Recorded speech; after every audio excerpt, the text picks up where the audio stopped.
Masarap daw yung pagkain dito, sabi ni Isa. Kaya dito ako nagpa-reserve. Hindi ba masyadong mahal dito? Ano ka ba? Anniversary naman natin. Tsaka hindi naman tayo natuloy umalis. So, mas tipid pa rin to. Cheers. Cheers. Amanda! Lexine! Wait lang. Lexine, kamusta ka na? Kailan ka pa nakabalik? Actually, kanina lang. Ay, ito pala asawa ko si Leo. Hi, hello. Lexine. Hello. Hi. Oy, congratulations ha. Balita ko, ikaw na raw ang bagong accounts director. Big time ka na. Na-promote ka? Kailan mo papaalam sa akin? O wala ka talagang balak sabihin?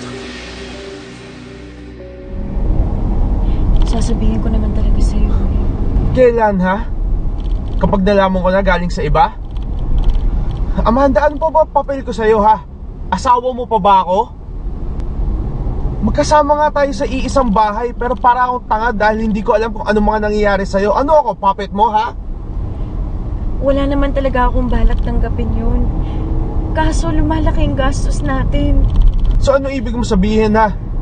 Dahil wala akong trabaho, napilitan kang tanggapin yung promotion na yon, ha? At dahil wala akong trabaho, hindi mo na ako kukonsultahin sa mga desisyon mo, ha? Ganun ba? Leo, dahan-dahan lang sa pagmamaneho.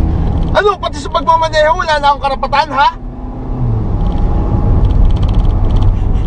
Leo, baka makabangga tayo. Leo! Leo, ano ba? Baka mabangga tayo!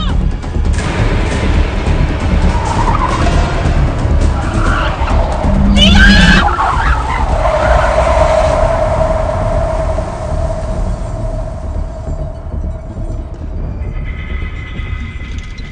Amanda!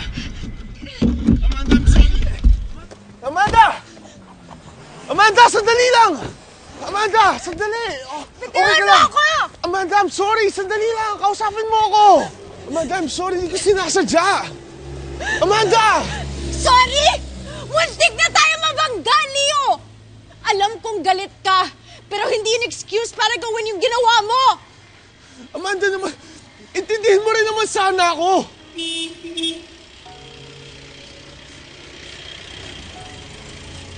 Para saan pa naging mag-asawa tayo kung hindi mo rin papaalam sa akin yung mga magiging desisyon mo, ha?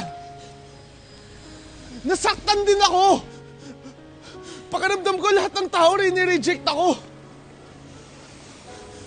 Ikaw lang yung tanging inaasahan ko kakampi sa akin, pero ano? Itong ginawa mo! Yan ba ang akala mo? Na hindi ko kinoconsider ang feelings mo? Nung araw na sinabi mo sa akin na pinag-resign ka ni Tito Randy, doon ko din dapat sasabihin sa'yo yung tungkol sa promotion na in-offer sa akin. Pero hindi ko nagawa. Dahil ayoko maging insensitive sa sitwasyon mo. Kaya huwag mong sasabihin sa akin na hindi ko iniisip ang nararamdaman mo. Dahil ginawa ko yun, Leo. Ginawa ko yun. Akala mo ba naging madali sa akin ang desisyon to? Matagal kong inisip kung tatanggapin ko yung offer ni Oliver. Amanda, dapat sinabi mo... Sandali! Patapusin mo muna ako! Alam kong napapabayaan na kita.